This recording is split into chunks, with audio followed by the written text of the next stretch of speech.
In today's video, I'm going to teach you how to optimize Windows by disabling an unnecessary feature.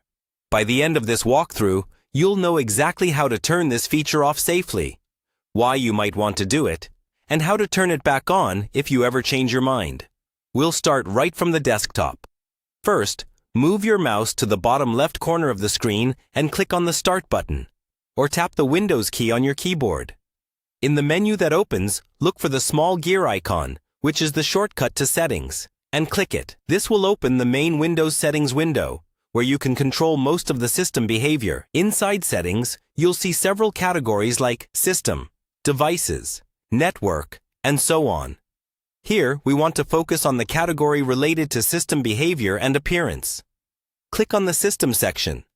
This area allows you to adjust things such as display, notifications, power, and performance options.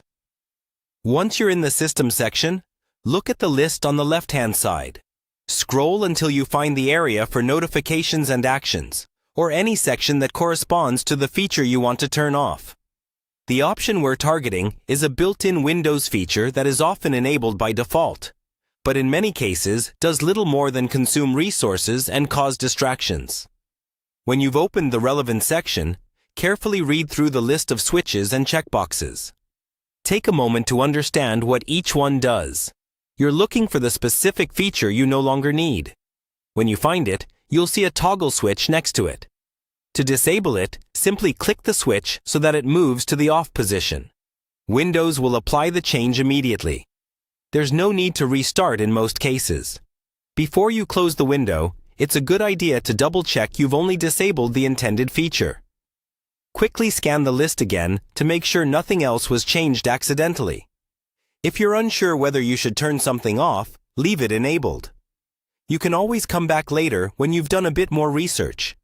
If at any point you notice that a program stops working the way you expect after making this change, just return to the same settings page and flip the switch back to on.